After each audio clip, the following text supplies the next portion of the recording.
guys, welcome back to my channel. If you're new here, I'm Alex. I'm a Panamanian expat living in France, and I'm here to share with you all of my insights, my anecdotes, and just general life experiences as someone who's living in a foreign country. Today, we're going to talk about 9 random things that are unique to France. Let's get started. So I'm going to start with one of my favorite things I've discovered since being here, and that's le café gourmand, or I don't know, the gourmet coffee. That's the translation in English. I don't know. But it's this magical thing where you combine 2 of the most amazing things in life, coffee and dessert, especially coffee for me, but definitely coffee and dessert together. And it's this espresso coffee that you get with 3 or 4 little desserts to try with your coffee. And it's great because you get like the sugar with the coffee, you get to try more than 1 dessert, and you also have this element of surprise because you never know what dessert you're going to get. So if you're here, I highly recommend you try it. It's in basically any cafe that you go to. And looking a little bit deeper into le café gourmand, when I was researching for this video, I discovered that it's actually quite a new concept. So the idea came into being in 1985. It was actually created by this seafood chain restaurant here in France to align with this trend that was speeding up the lunch process. Because, you know, back in the day, so in the 20th century, 21 years ago, people would take like really long lunches. They would have an entree, the main course, the cheese platter, the coffee, the dessert, and then the digestif. And so if you've been here, you know nowadays, if your workday permits, it's still like a decently timed lunch. You can still take at least an hour for lunch, but you'll have like an entree, a main course, and then your dessert. 3 courses will be like the average, I would say, but well, no, not back in the day. So this seafood chain restaurant had the brilliant idea of mixing the coffee with the dessert, thus speeding up the lunch process. And I think that's pretty cool. I don't know, tell me what you guys think. And if you're here, I highly recommend that you try it. So the second thing I'm going to mention is actually something that I also really love, and it's the fact that here you can always find pink toilet paper. Yes, pink toilet paper. Actually, now I'm used to it, so I don't even find it unusual at all. Like, I go to the supermarket and I'm like, ooh, there's a pink toilet paper. But when I first saw it, I was like, whoa. And you can certainly find white toilet paper, but you always have the option for that really high-pitched pink toilet paper, which I'm going to insert a picture of here. And apparently there was this big pink toilet paper craze back in the day, and it's since become less of a thing, but you can still find it in the supermarket here in France. And I was trying to look into when it started or why it is that you have this color of toilet paper, but it apparently is just a matter of preference here. Some people like their toilet paper pink. And I was trying to find, you know, like looking into this, if it was, you know, worse for the environment than the normal white toilet paper that we usually use in most places. But it turns out it's just as bad. Like with the pink toilet paper, you have to dye it, which is terrible. And then for the white toilet paper, you're bleaching it. So there's no real win for the environment, and that's because the toilet paper comes from recycled pulp. And the color apparently is really like disagreeable. I don't know, it's like kind of this gray or chocolatey color that is not very appealing to consumers, so you really can't even find that option in the supermarket. But yeah, that's just a little random fact there. But yeah, pink toilet paper. If you come to France, I'm sure you'll see it. Another thing that's super particular here is that you really have to stare at people's eyes when you toast, when you have a drink. And I know this is super common in so many places in the world. Like, I know in Panama, before you share salud, you look at each other's eyes and you take a drink. But in all honesty, if there's only 2 of you, that's when you do that. You know, if you're a group of 4, you'll probably do it as well. You'll look at each other's eyes before drinking. But here, it doesn't matter if you're 20 people, you have to stare at each other's eyes. So what usually happens is you go like chin chin, and you're like, if you're 20 people, you're going like, hey, and then going and staring at people's eyes like for a good minute before you take a drink. And that's also really cool. I just think it's super particular. It's like super special that it's taken so seriously here. And if you're French and watching this, or you are not French but you live in France and you guys are watching this, can you please let me know if this is something that is like general that you also do, or is it just I'm hanging out with some people who take this tradition super seriously? So moving on, our number 4 is you can find the classier desserts in the supermarket, which is amazing. Like it's amazing. So what exactly do I mean by the classier desserts? So this is very particular to me, but like in my country, if you're going to get like a crème brûlée or like a mousse au chocolat or I don't know, a crème caramel, any of these kind of desserts, you have to go to a restaurant, like probably like a nice restaurant and order them, and that's where you're going to get the dessert. But here, like you can go to any supermarket, to like a Franprix or a Monoprix, which are like the normal supermarket chains here, and you'll always find some nice desserts in the refrigerated section. And I think this is something particular to France, but I'm not 100% sure. So if you guys are from another country and this is also true in your country, please let me know. Or maybe you're like me and you'd also be blown away by the amazingness of these desserts. Because by the way, they're not only like available in the supermarket, they're also really tasty.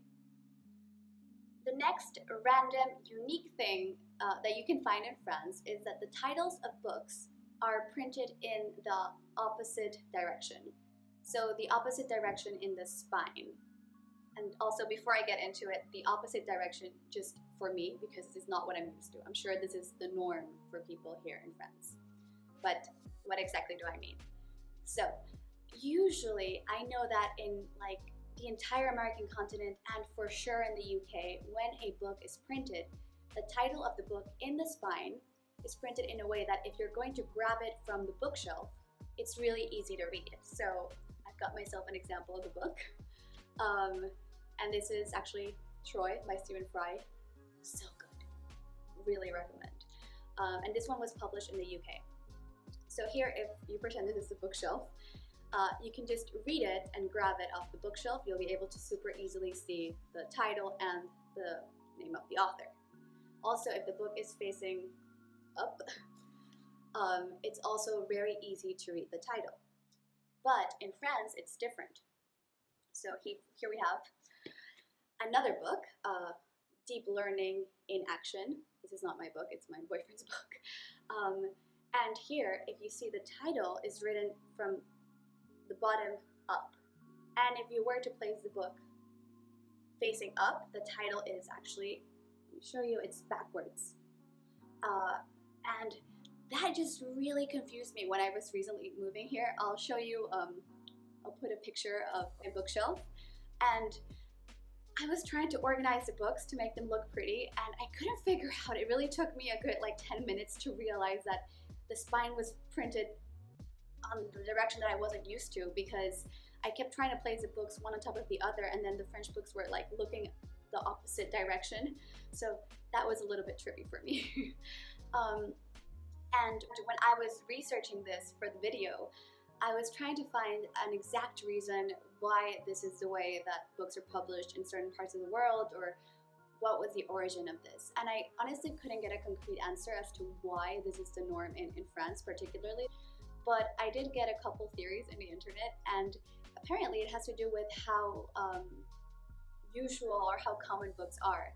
So back in the day, books weren't very usual, and they weren't very easy to come by. So they weren't made for you to be able to easily grab them off a bookshelf. That would imply you have a lot of books. So that's why they weren't published with that in mind. And then the other theory, according to me, so this is not necessarily true, is that if a book is facing up, you can read it So if you don't have a lot of books and you want your book to be outside in display, if you will, if it's facing up, you can obviously read the title, so you don't have to print it in a way that you would be able to both read the spine title and the title on the cover of the book at the same time. But again, that's just my theory, so take that with a very big grain of salt. But yeah, I just find that really, really interesting. So the next thing that I find really unique in France, or to France, is that here there is a mandatory quota of French language songs that have to be played in radio stations.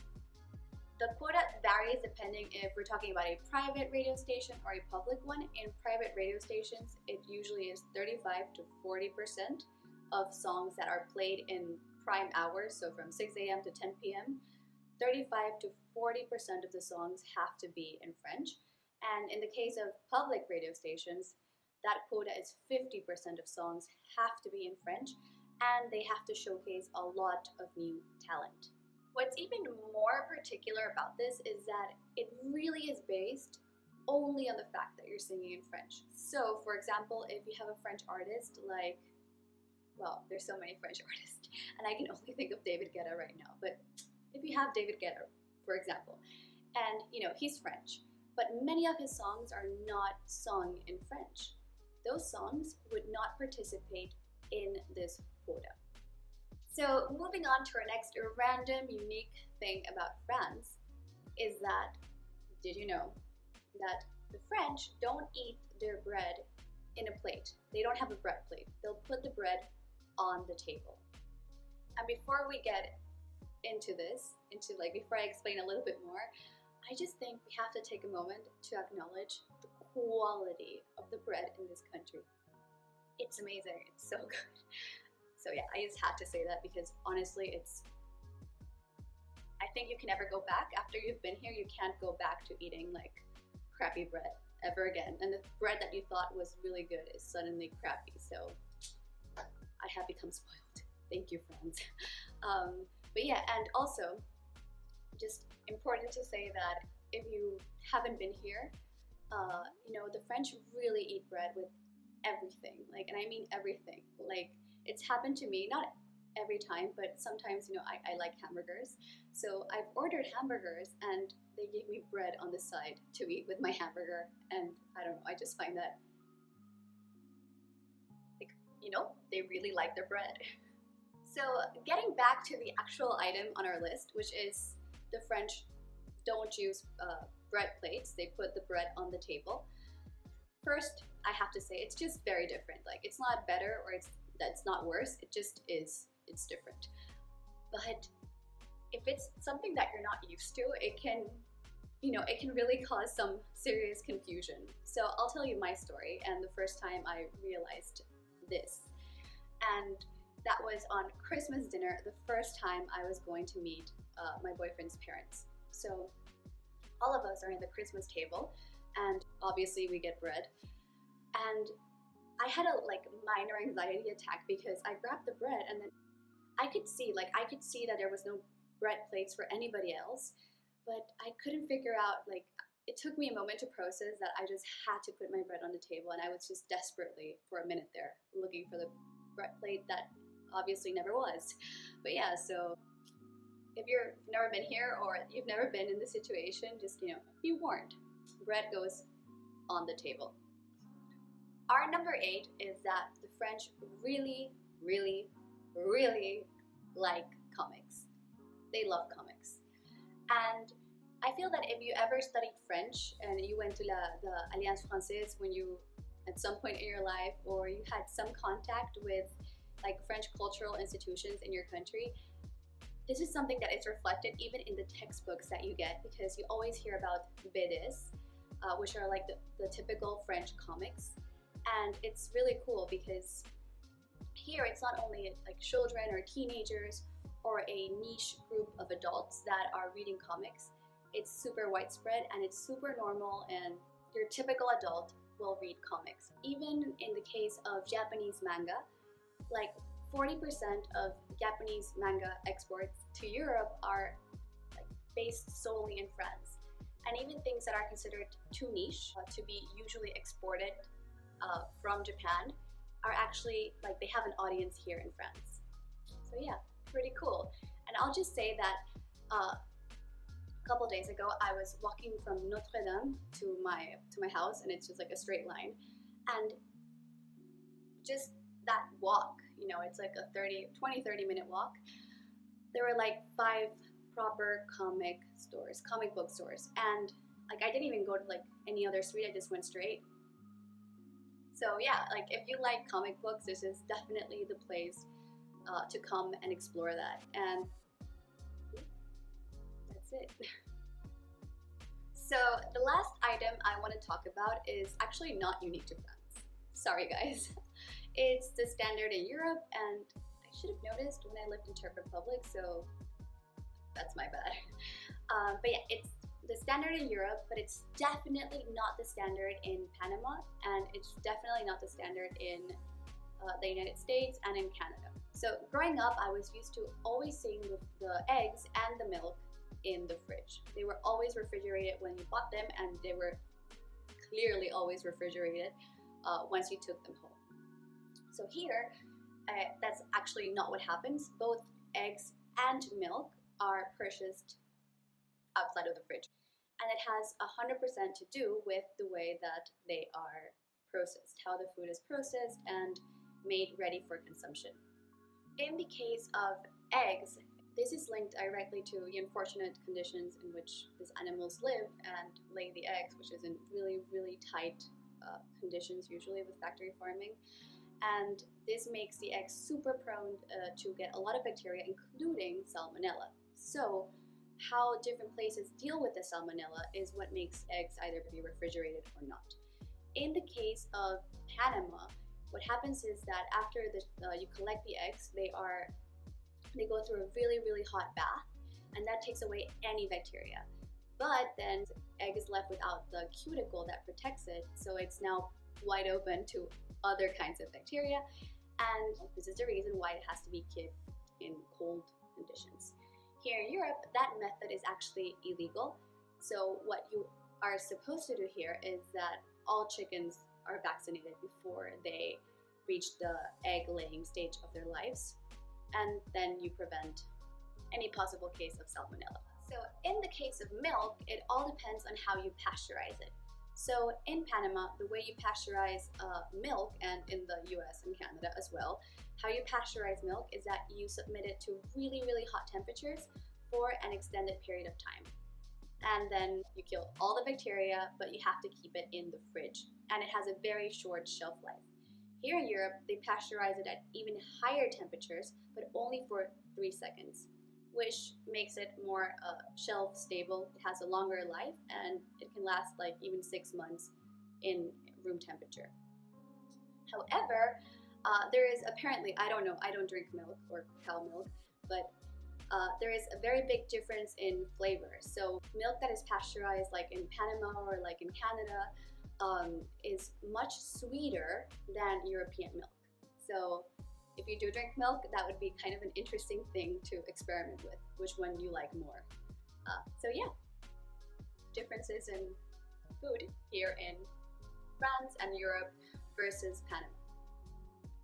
And we've reached the end of this list of 9 random things that are unique to France. I hope you guys really enjoyed it and at least discovered 1 or 2 new things with the list. I also want to take a moment to just really point out that just because something is different, it doesn't mean it's better or worse. It's just different. And honestly, I think that in a world that is so globalized, things that are different and are special, like pink toilet paper, they need to be celebrated. They literally add color to the world. So yeah, with that said, I want to thank you for being here. Don't forget to like, to subscribe, and I'll see you next week. Adios!